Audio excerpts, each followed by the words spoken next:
Welcome to this explainer. All right, I want you to imagine, just for a moment, that you are physically sitting right there in the Cambridge examination hall.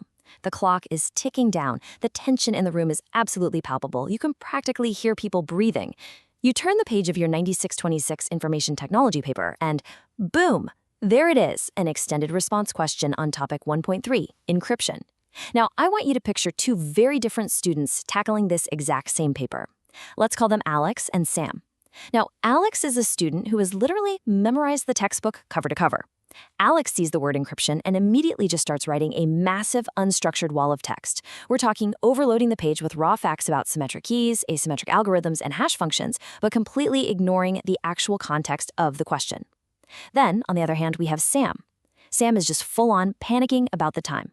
Sam rushes through, completely misses the specific command word requirements, and writes this really brief, superficial answer that barely scratches the surface. So, what do Alex and Sam actually have in common? Well, they are both about to lose massive amounts of marks, despite actually knowing the basic subject matter. And why is that? Because they are both treating the exam as a simple test of rote memory. But here is the massive secret we are going to unpack today. We are going to treat the Cambridge Information Technology exam not as a terrifying hurdle, but as a highly predictable system of patterns just waiting to be mastered. Seriously, there is no paper. There are only patterns. And today, you are going to learn exactly how to see the code behind every single question. Look at this quote right here. This is exactly why we are focusing so intensely on this specific topic today. This is straight from a senior examiner. They are telling us that mastering 1.3, the need for encryption, is not just a polite suggestion, it is a fundamental requirement for success, because it appears in literally every single examination series. I want you to really let that sink in for a second. This is incredibly high stakes, for sure, but it is also an absolutely incredible opportunity for us. Think about it. If you know with absolute certainty that a specific topic is going to be tested, it means you can prepare a bulletproof, foolproof strategy for it beforehand. It means you don't have to walk into that exam hall guessing or hoping for the best. You can walk in knowing exactly what the examiners are hunting for. When Alex and Sam sat down, they saw a terrifying unknown. But when you sit down after mastering this explainer, you are going to see a familiar friend. You are going to see the exact structural blueprint the examiner used to build the question in the first place, and you will know the precise architecture required to dismantle it and claim every single mark available to you. Okay, let's dive right into this. Here is our roadmap to completely align you with the examiner's mindset. First, we'll cover the encryption exam matrix. Second, the top 3 examiner warnings. Third, the method mark strategy. Fourth, mastering comparative analysis. And finally, the ultimate processing sequence. Section 1, the encryption exam matrix, system versus illusion. Let's get right into it. To succeed here, you first need to break the illusion. And the illusion is this widespread belief that the Cambridge 9626 exam is just a test of raw, superficial knowledge. That is exactly what our student Alex sought. Right? Alex thought that by simply regurgitating every single fact about public and private keys, the examiner would essentially be forced to award marks. But the exam is actually a rigid matrix. It is a system of logical, structured reasoning. The syllabus assessment objectives for 1.3 encryption target distinct cognitive domains. It is not just about knowledge and understanding. That's just the baseline. The real marks, the ones that separate the average student from the elite, top-tier candidate, are found in application and analysis. You have to apply the concept of encryption to the specific scenario provided, whether that's a banking network, a hospital database, or a corporate VPN.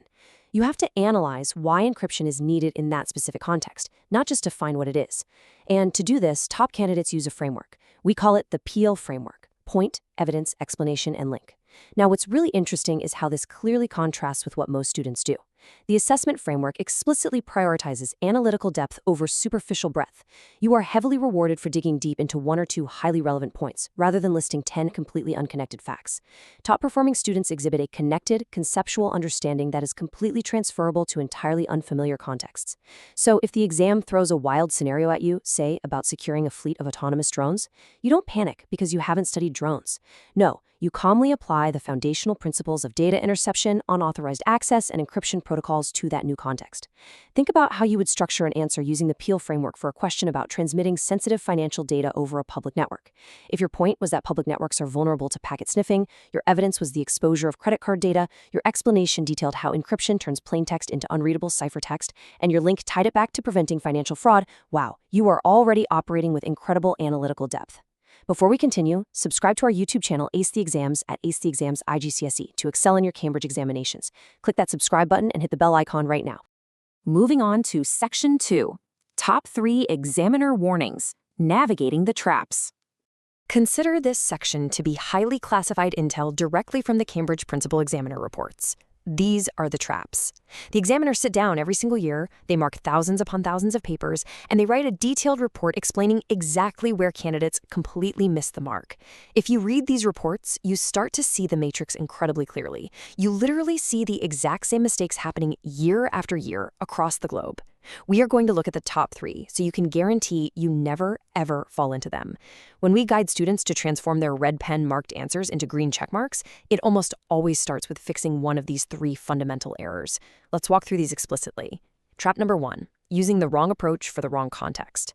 Now, this was our student Sam's biggest mistake. Sam rushed and totally missed the command word requirements.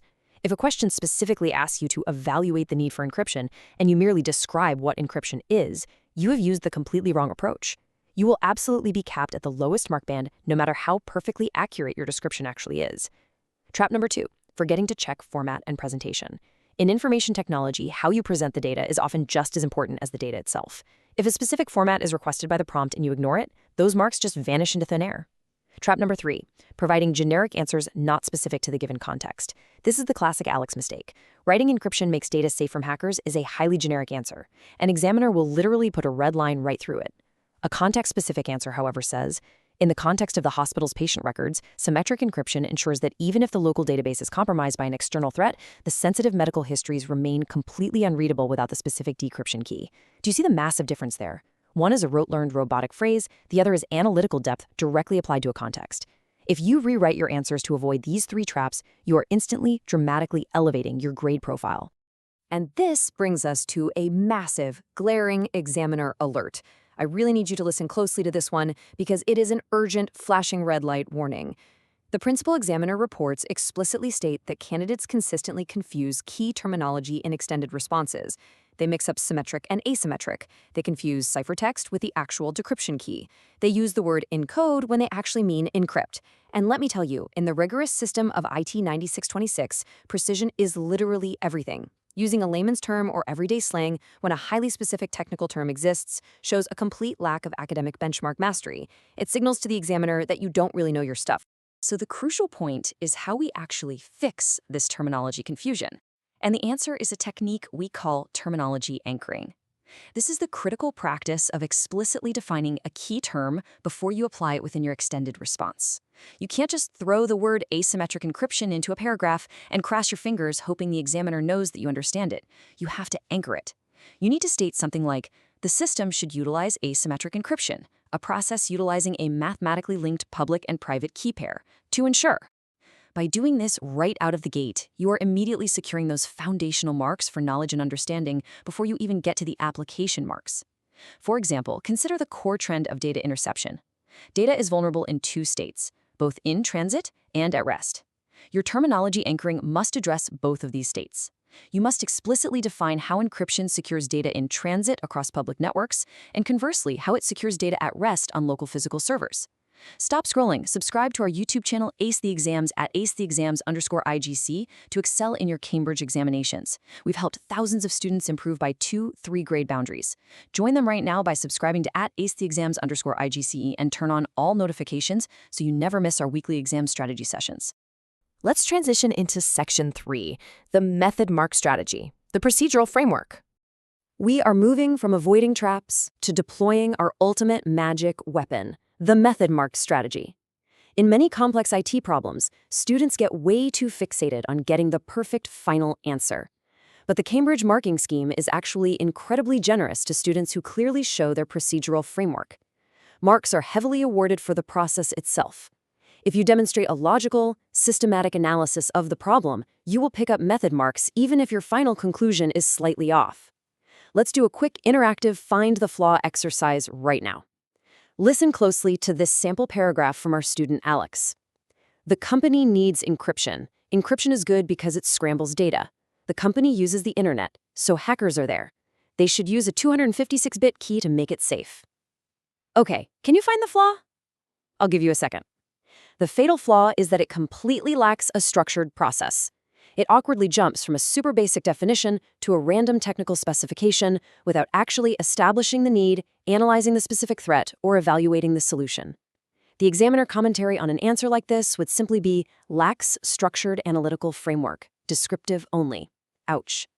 To ensure you capture absolutely every method mark, we are going to chunk the academic theory into 5 highly actionable sequential steps.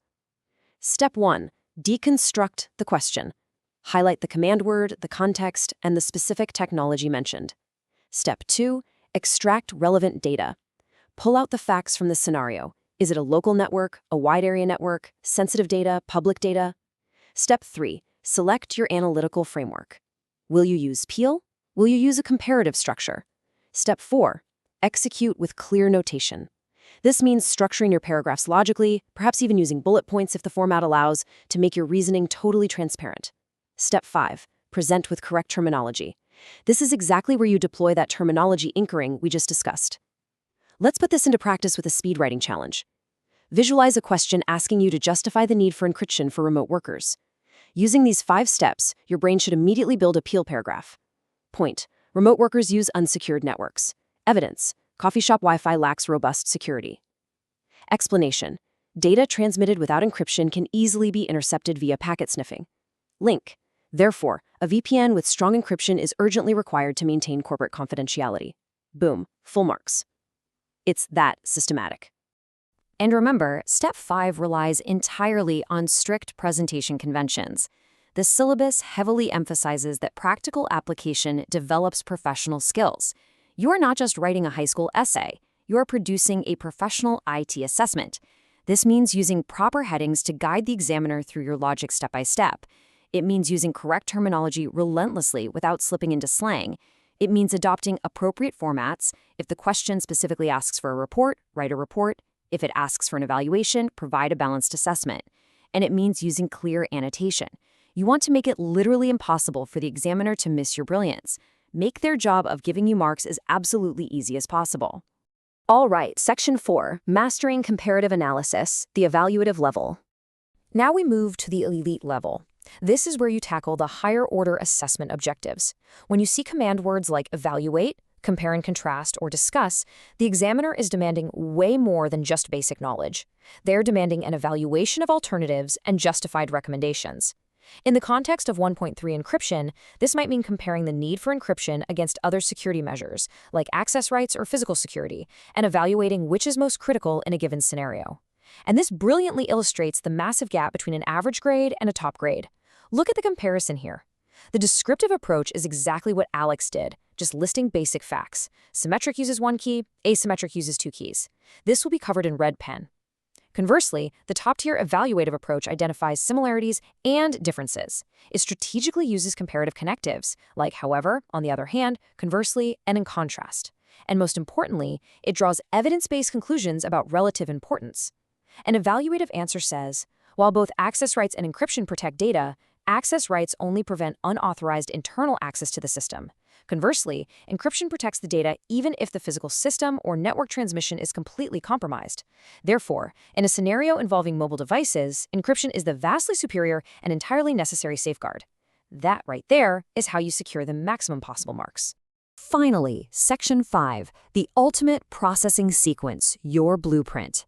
We have covered the matrix, the traps, the method marks, and the comparative analysis.